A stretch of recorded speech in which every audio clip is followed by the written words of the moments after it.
আর বন্ধুরা, শুভলয় রান্নার ঘরে আপনাদের স্বাগত। আজ বানাবো আমি কালবোস মাছের ঝাল। নিয়ে নিয়েছি 7 পিস হচ্ছে কালবোস মাছ। এদিকে হচ্ছে লঙ্কা বাটা, কালো জিরে, ধনে জিরে, হলুদ গুঁড়ো আছে, আদা রসুন বাটা, কয়েকটা কাঁচা লঙ্কা, 2টো পেঁয়াজ, একটা টমেটো।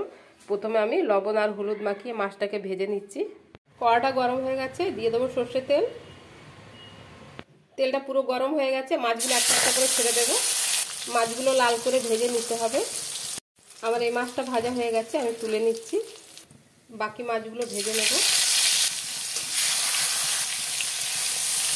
বাকি মাছগুলো লাল করে ভেজে নামিয়ে নেব। আমার সব মাছ ভাজা হয়ে গেছে, আমি তুলে নিচ্ছি।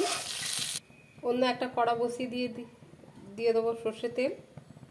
ফোড়নে দেবো কালো জিরে, দিয়ে দেবো কেটে রাখা কাঁচা লঙ্কা আর পেঁয়াজ। পেঁয়াজগুলোকে একটু ভাজা ভাজা করে নেব।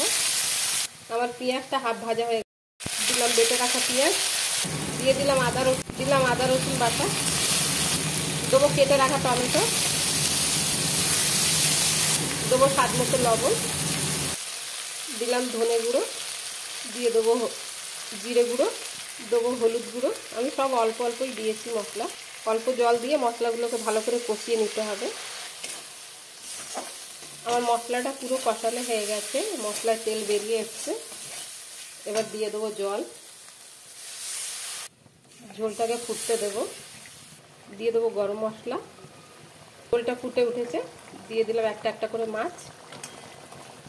আমার সব মাছ দেওয়া হয়ে গেছে, কিছুক্ষণ ঝোলের সাথে ফুটতে দেবো গ্যাসটা কমিয়ে দিয়ে। আমার মাছটা হয়ে গেছে, দিয়ে দিলাম ধনেপাতা। আমি অন্য একটা পাত্রে বের করে নিচ্ছি। কালবোস মাছের ঝাল রেডি হয়ে গেছে বন্ধুরা। যদি আপনাদের আমার এই ভিডিওটা ভালো লেগে থাকে তাহলে লাইক, কমেন্ট, সাবস্ক্রাইব অবশ্যই করবেন। ধন্যবাদ।